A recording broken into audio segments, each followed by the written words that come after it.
मुझे पहले से कंफर्म था सर। वो दोबारा भी हमला करवा सकता है तुम पर। जानता हूं। फिर भी तुम इतने केयरलेस हो अपने बारे में। मैं चेक कर रहा हूं सर, वो अंडरग्राउंड हो गया, मेरे इलाके में नहीं है। कहीं से भी कोई गोली चला सकता है तुम पर। ये तो पार्ट ऑफ जॉब है सर। तुम अपनी जॉब पर ध्यान दो, ये ज्यादा बेहतर है। और अपनी कोई ऐसी एक्टिविटीज न रखो जिसमें तुम्हें उनके निशाने के आगे बैठना पड़े। मेरा ख्याल है कि तुम मेरी बात समझ गए होगे।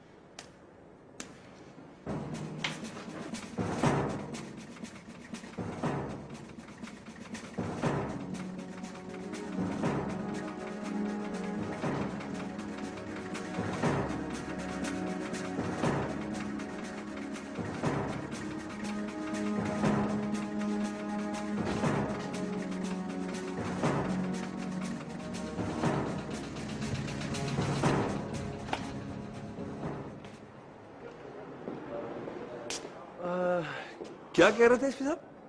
कुछ नहीं। इस तरह तो होता है इस तरह के कामों में। क्या बकवास कर रहे हैं?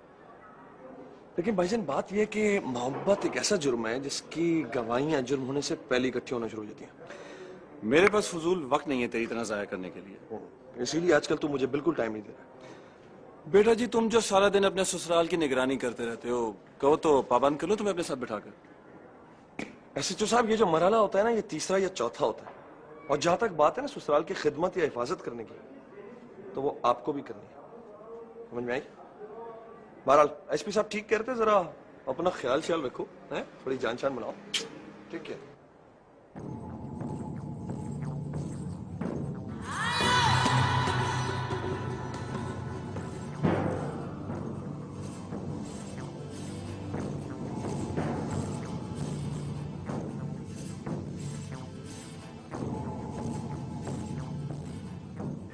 ये किन बिलों में घुस के रहने लगे हो सखी? शहर की भूल भुलैयों में छुपना बहुत आसान होता है सरदार साहब। और यहाँ मैंने अपने लिए बहुत सारे बिल बनाए हैं। एक से निकलता हूँ, दूसरे में चले जाता हूँ, दूसरे से निकलता हूँ, तीसरे में। आपकी हवेलियों से बहुत महफूज है, क्योंकि आपकी हवेलियां भी अब पुलिस की पहुंच से दूर नहीं है। बहुत डरने लगे हो। सभी डर रहे हैं, सब डर रहे हैं। बीवियों को जेवर उतार के दे रहे हैं अपनी जान बचाने के लिए। मैंने भी आपकी तरह गवर्नमेंट का पैसा खाया होता तो कुछ कर लेता। मैंने तो बंदे खाए गवर्नमेंट के, कहां से लाके दूं? आप लोग तो कपड़े झाड़ के एक तरफ हो गए। नहीं सखी, ऐसी कोई बात नहीं है। मैं अब भी हर वक्त तुम्हारी मदद के लिए तैयार हूँ। बोलो क्या चाहिए?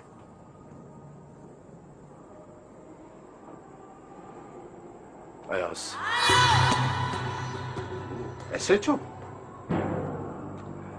आपका सर-रसूख है अभी सरदार साहब, बाकी तो सब तो सब है। भेज दीजिए, कहीं ट्रांसफर करते हैं उसका।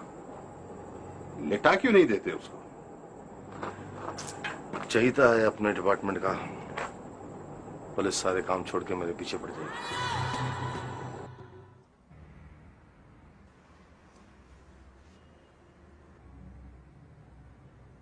क्यों मिलती हो तुम उससे?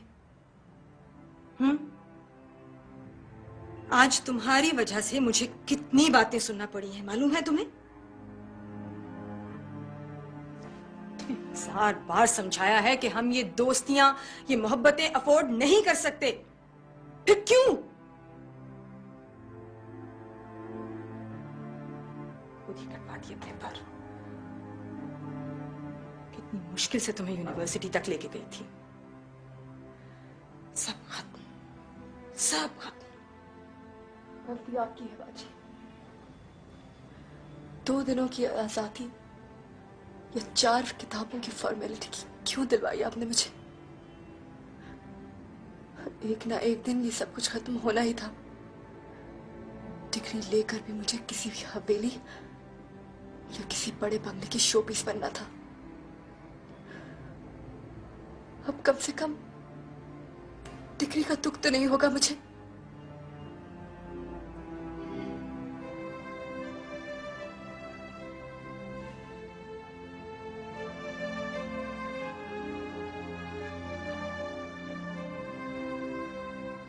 और मोहब्बत,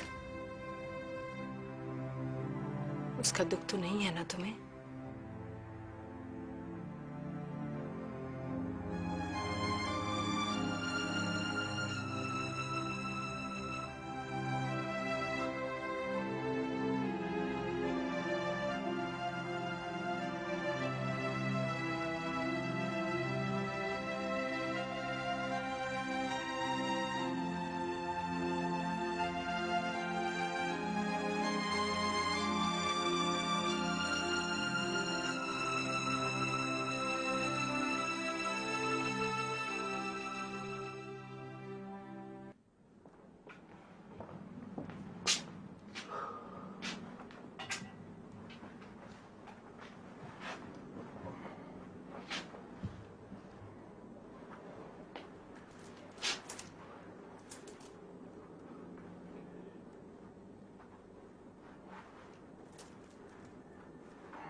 अच्छा,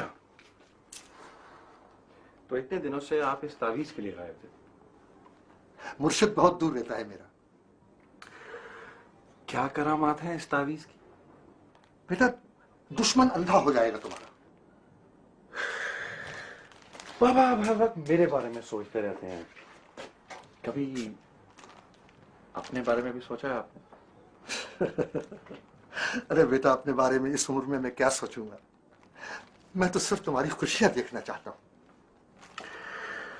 खुशियों के लिए सिर्फ सोचते नहीं है, कुछ करना भी पड़ता है। हाँ हाँ, मैं करूंगा। मुझे बताओ बेटा, मैं तुम्हारे लिए क्या करूं? बताओ।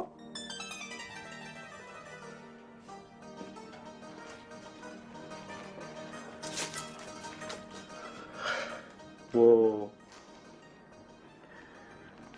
एक लड़की आपसे मिलना चाहती है।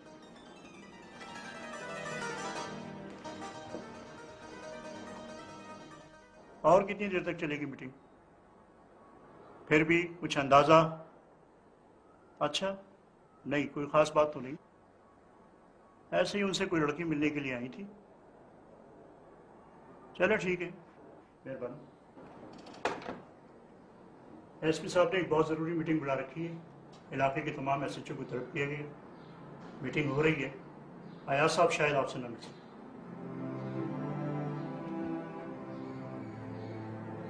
उनसे कह दीजिएगा मैं गांव जा रही हूँ, शायद हमेशा के लिए।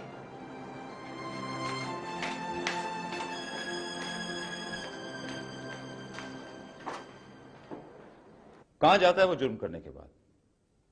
चांद पे, सूरज पे या मरीख पे? यहीं इसी शहर में छुप जाता है कहीं वो। उसके मैसेंजर्स आप लोगों से ज्यादा रिलायबल और फास्ट हैं। उसके ठिकाने आपके थानों से कहीं ज्यादा मजबूत हैं। क्यों? इसलिए कि मुजरिम होने के बावजूद उनकी आपस में कोऑर्डिनेशन आपसे कहीं ज्यादा है, और आप लोग सारी सहूलतें होने के बावजूद आप लोग एक दूसरे के साथ कोऑर्डिनेट नहीं कर पाते। जब कोई मुजरिम पुलिस से भागता है, उसके सबसे बड़ी वजह होती है लैक ऑफ कोऑर्डिनेशन। अंडरस्टैंड?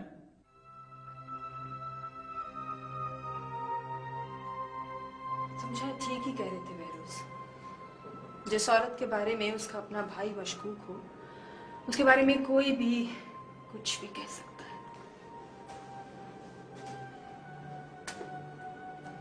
क्या हुआ?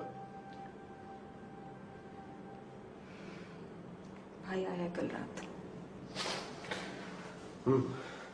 फिर किसी ने उसे बता दिया कि हमारे बारे में?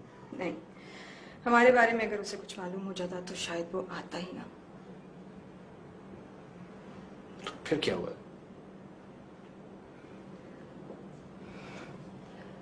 हिना के बारे में उसे किसी ने कुछ कहा है। बेरोज, मुझे लगता है हिना के साथ भी मेरी कहानी दोहराई जाएगी।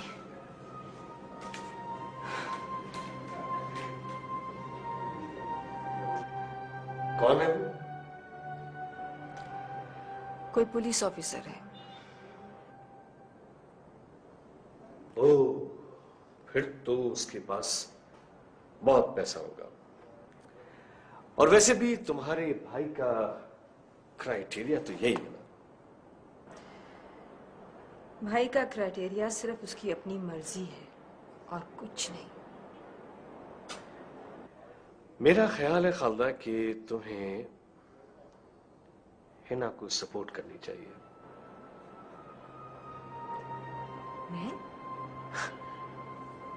मैं कैसे सपोर्ट कर सकती हूँ? तुम कर सकती हो, तुम इंडिपेंडेंट हो, तुम्हारा कोई क्या बिगाड़ सकता है? और मैं क्या बिगाड़ सकती हूँ उनका?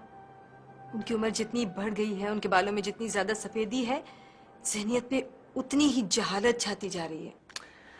तुम बात तो करो। इम्पॉसिबल। वो अगर नहीं सुनना चाहते तो क्या हुआ, तुम कह तो सकती हो। कम से कम अपना प्रोटेस्ट ही रजिस्टर कराओ। हाँ,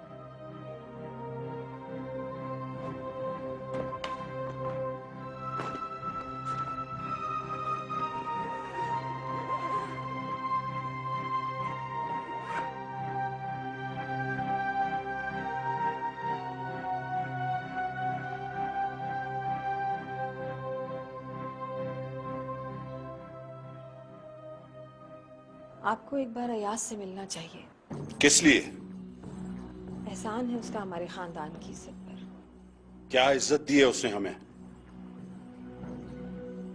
उसने कुछ रोज पहले अपनी पिस्तौल सखी के कदमों में रखती थी जब वो पुलिस से बचने के लिए हिना को गन पॉइंट पे अपने साथ ले जाना चाहता था।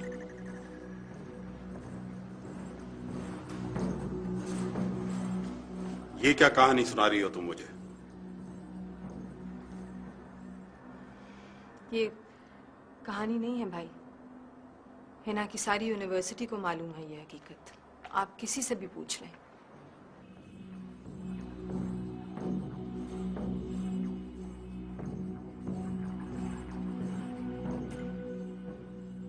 लेकिन इस एहसान का मतलब ये नहीं है कि वो... आप एक बार उससे मिल तो लें। पैसा नहीं है उसके पास, लेकिन बहादुर और इज्जतदार है। क्या मतलब है तुम्हारा?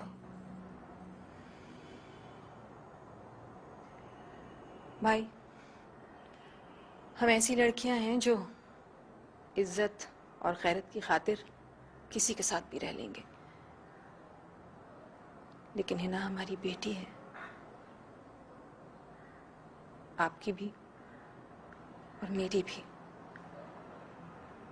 उसका दुख ना आपसे देखा जाएगा और ना मुझसे। बेहतर है हम एक बार उसकी मर्जी सुन लें।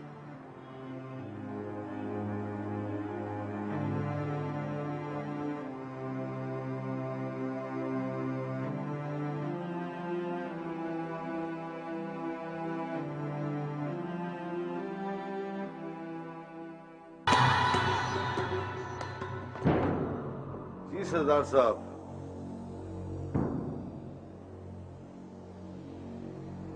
चलें जो खुदा को मंजूर।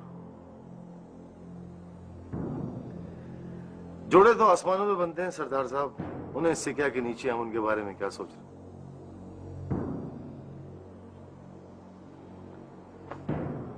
ठीक है सरदार साहब, ठीक है। खुदा हाफिज। खुदा हाफिज।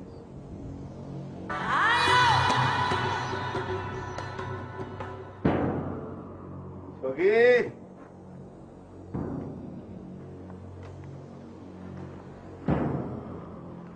शौकी तूने कुछ सुना? क्या भाई? वो क्या मिसाल है, नमाज बख्शवाने गए थे, रोजे के लिए बढ़ गया। सरदार अब्दुल जब्बार को हमने इसीलिए बुलवाया था ना कि अयाज को हमारे गले से उतार के फेंक दो। हाँ? सरदार उसे अपने गले में पहन रहा है, दामाद बना रहा है। बहुत अच्छे भाई। फोन में मुझे पूछ रहा है कि कैसा आदमी है। वाह सरदार साहब, बहुत अच्छे। की ना सरदारों वाली बात। आहा। अपने फायदे की बात वही करना है जो अपने फायदे में हो। दूसरों को चाहिए जितना ही नुकसान हो जाए। ठीक है सरदार साहब, आपकी मेहरबानी की वजह से एसएचओ साहब हमारे थोड़े और करीब आ गए, रिश्ते में बहनों ही हो गए। ये भी दूसरों की तरह निकला भाई। सब एक जैसे हैं, एक जैसे हैं सब। कोई दोस्ती, कोई रस्म, कोई रिवायत, कुछ नहीं है इनके बीच में।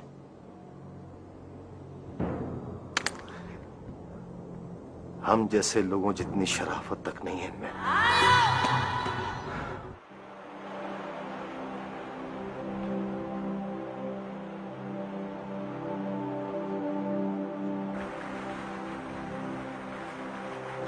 मेरे भाई मुझे वापस ले जाना है ताकि मैं आपसे कभी ना मिल सकूं। जिंदा नहीं छोड़ूंगा मैं उसे। एक बार वो आदमी मेरे हाथ लग जैसे ही जिससे स्पेशल ब्रांच का बनकर तुम्हारे भाई को फोन किया था। हिना, मैं बचपन से लेकर अब तक बिल्कुल अकेला रहा हूं, लेकिन आज ऐसा महसूस हो रहा है जैसे बिल्कुल तन्हा रह गया हूं। मैंने कभी किसी से ऐसी दोस्ती नहीं की जो मेरी कमजोरी बन जाए। तो फिर क्या किया जाए? मैं मिलूंगा तुम्हारे भाई से। क्या बात करोगे? मैं कहूंगा कि उनसे कहूंगा कि मैं आपकी बहन की बहुत इज्जत करता हूं। किसी ने गलत इन्फॉर्म किया है आपको। स्पेशल ब्रांच वालों को क्या पड़ी है कि इस मामले की जांच पड़ताल करते फिरे। हाँ, और वो आपकी बातों से मुतासिर होकर इजाजत दे देंगे। और अगर उन्होंने इजाजत दे भी दी तो कल को किसी से मेरी शादी होती है तो मेरा शौहर तो इस बात की इजाजत नहीं देगा। हिना,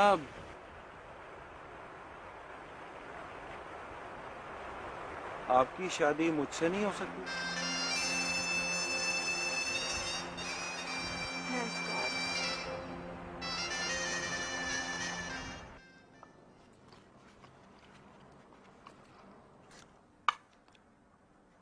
डैडी, क्या ऐसा नहीं हो सकता कि हम लोग दोस्ती कर लें?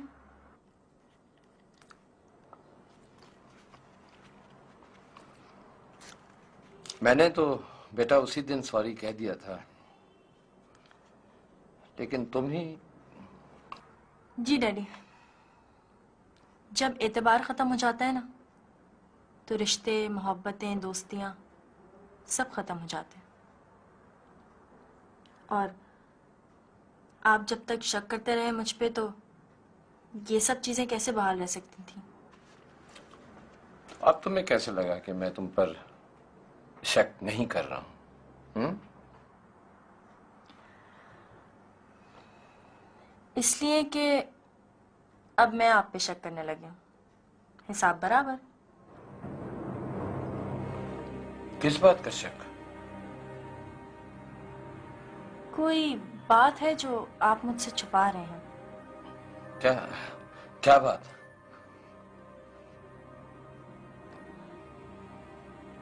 आप बहुत परेशान हैं ना आजकल? हाँ, वो नहीं, ऐसे ही कुछ है, वो बिजनेस प्रॉब्लम। क्या प्रॉब्लम?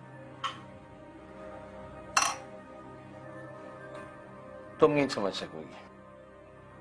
आप बताएं तो सही। बोल दिया ना। Daddy please.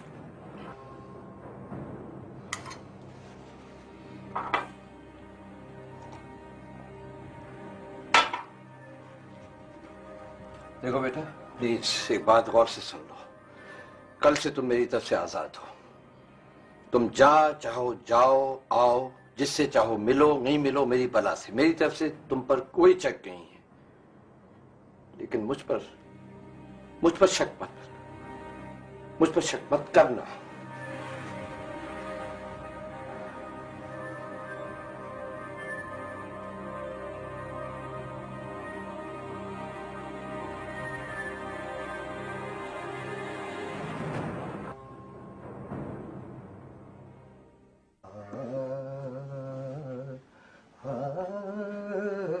बस बसंत रुत है बाबा देखिए आपने इस आदमी की कमी नहीं। आज मुझे इसने सब बताया जब सब कुछ हो चुका है। वो मुझे मैंने इसका गिरबान पकड़ा है।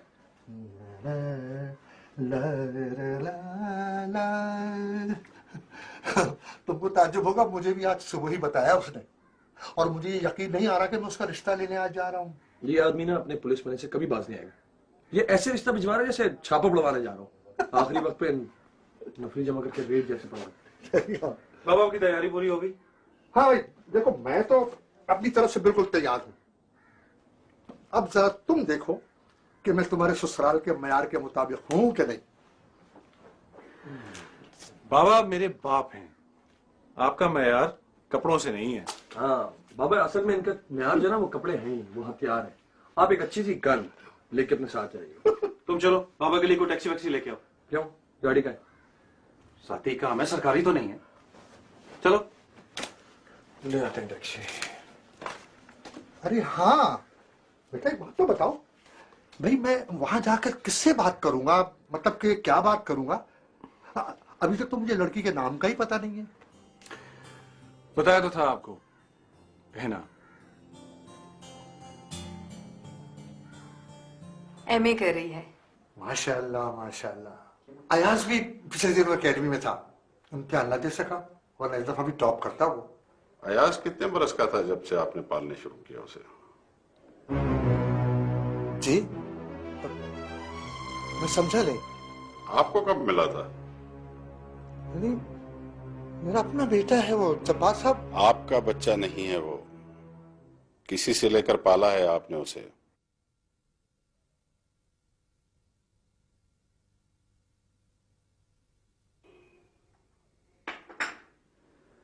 माफी चाहता हूं, रिश्तेदारी का मामला था, इस वजह से छानबीन जरूरी थी, क्योंकि हम इन मामलात में बहुत एहतियात रखते हैं। बेटों की तरह पाला है मैंने उसे, मेरा उसे अपना बेटा समझे आप। रिश्ते समझ लेने से नहीं होते,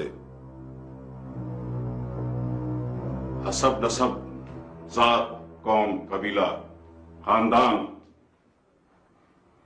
ख्याल रखना पड़ता है बहुत सी बातों का। कल को मेरे कबीले के लोग मुझसे यही सवाल करेंगे जो मैं आपसे कर रहा हूं, फिर मैं उनसे झूठ बोल भी दूं तो खुद से तो झूठ नहीं बोल सकता, क्योंकि ये हमारी आइंदा की नस्लों का सवाल है।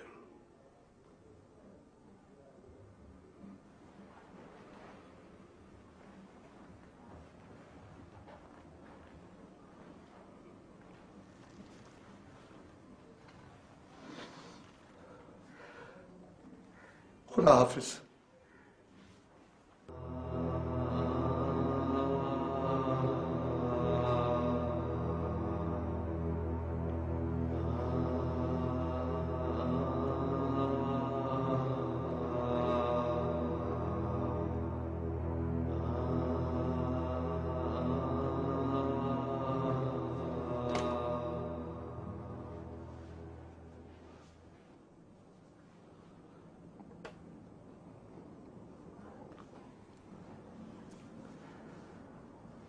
मैं कौन हूं? छोड़ बेटा, दफा कर। अरे उनको तेरा नाम, तेरी बहादुरी, तेरी सलाहियतें नजर नहीं आई, बस एक बात के पीछे पड़ गए वो लोग। कौन है मेरे माँ बाप? अयाज बेटा, दरअसल उनको यहां रिश्ता करना ही नहीं था, बहाना बना दिया बात का।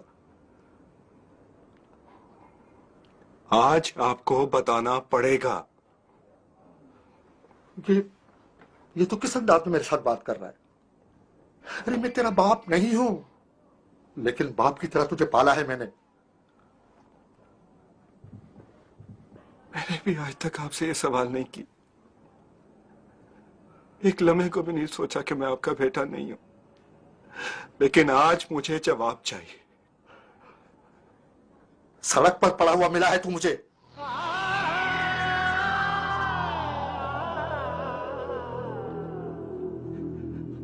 आपने कभी मुझसे झूठ नहीं बोला,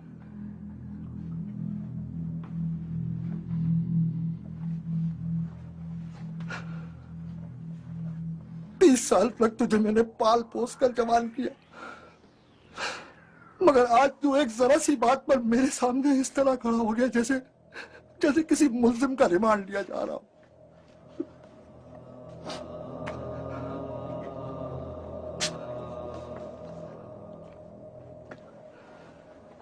अब आज मैं खुद अपने सामने खड़ा हूं। मेरी वर्दी, मेरा काम, मेरे इख्तियारात, मेरे मेडल्स सब एक तरफ होकर मुझसे एक ही सवाल कर रहे हैं। मुझे लग रहा है जैसे इस जवाब के बगैर मैं कुछ भी नहीं। इस बात का कोई जवाब नहीं मेरे पास। क्या तुझे जो कुछ करना है कर ले मेरा। खुदा वो लम्हा ना लाए कि मैं आपके साथ कुछ करने का सोचूं। उससे पहले मैं अपने साथ ही कुछ कर लूंगा।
उसने आज तक किसी मुजरिम पे गोली नहीं चलाई। पुलिस वाले तो वो भी अयाज जैसे पुलिस वाले पे सवाल ही पता नहीं था। सब यही बोल रहे हैं, सारे डिपार्टमेंट में ये बात फैली हुई। ये बात तो मशहूर करेंगे ना वो लोग, ताकि असल बात छुप जाए। असल बात? असल बात कुछ और लगती है। लगता है इस बार पुलिस वालों ने अपने आदमी के साथ वही सलूक किया है जो वो हम जैसे लोगों के साथ करते हैं।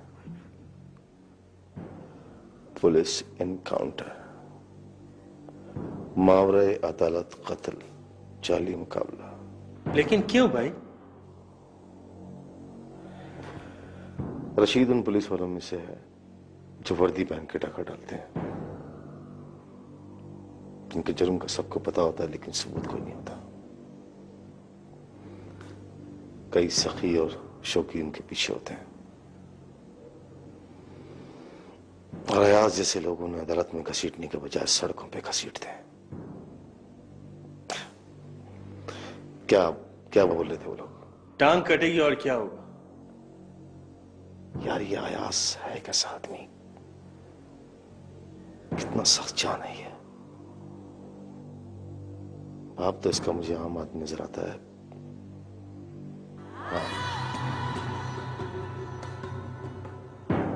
मां इसकी जीदार औरत होगी।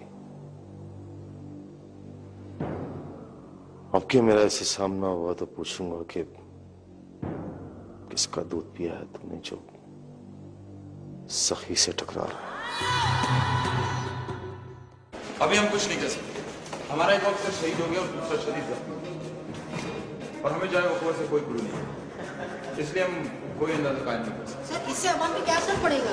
इससे पहले भी अयाज साहब पे हमला हुआ, कोई क्लू नहीं मिला। हाँ? हाँ, मेरा ख्याल है कि ये अयाज पे होने वाले हमले की कंटिन्यूएशन है। एक्सक्यूज मी सर, आप प्लीज।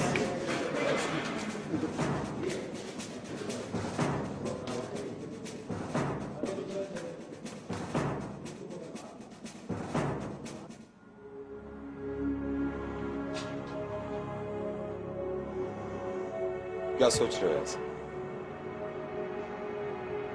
तुम्हें हर तरह का कानूनी हक हासिल है। बोलो, क्या करना चाहोगे तुम? सर, इस बात को उस तरह लिया जाए तो केस काफी उलझ सकता है, और हमारे डिपार्टमेंट के लोग चाय पी पी कर बातें करेंगे और कुछ भी नहीं। नो,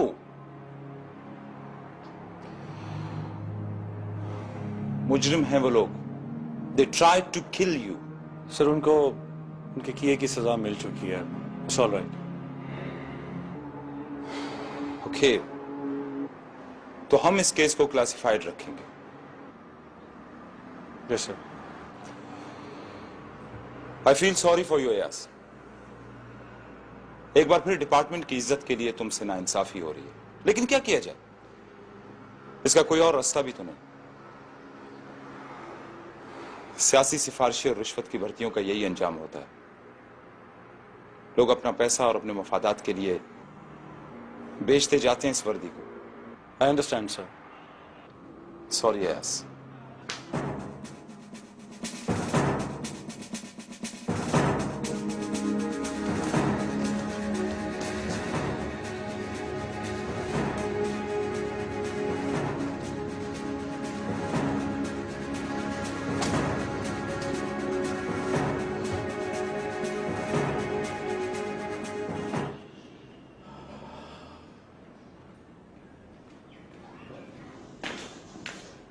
हिना कहाँ है? अब तक तैयार नहीं हुई है? हिना नहीं जाएगी भाई, मैं नहीं जाने दूंगी उसे। वो खुद नहीं जा रही, मैं उसे ले जा रहा हूं। मैं भी आप ही की वजह से इस घर में तन्हा रह रही हूँ। डर लगता है मुझे, बीमार हो जाती हूँ। कोई तो हो जो मेरी बोली बोले, जो मेरी आवाज सुने। वो कोई और बोली बोलने लगी है, तुम उसे नहीं समझा सकती। तो आप क्या करेंगे? बंद कर देंगे ले जाके उसे? तो आपके खून में और एक बाजारी औरत में क्या फर्क रह जाएगा? क्या क्या बकवास करने लगी हो तुम? मैं ठीक कह रही हूँ भाई। 7 पर्दों में रह के तो कोई भी औरत मजबूरन पाकबाज हो जाती है। फिर अच्छे और बुरे खून की पहचान तो इत्मीनान में है। तुमने 4 पैसे अपने क्या कमा लिए हैं? तुम्हारी जुबान काबू से बाहर हो गई है। मैं तो सब कुछ गवा बैठी हूँ भाई, इसीलिए बोलने लगी हूँ। अगर कमा रही होती तो आपकी शुक्रगुजार होती कि आपने इतनी बड़ी फैक्ट्री से शादी कर दी मेरी।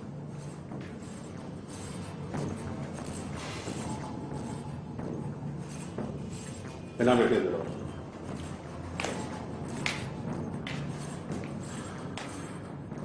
तुम्हारे लिए जो कुछ मैंने किया है, इसके लिए सोचा भी नहीं था, लेकिन अब इससे ज्यादा मैं अपनी बेइज्जती बर्दाश्त नहीं करूंगा।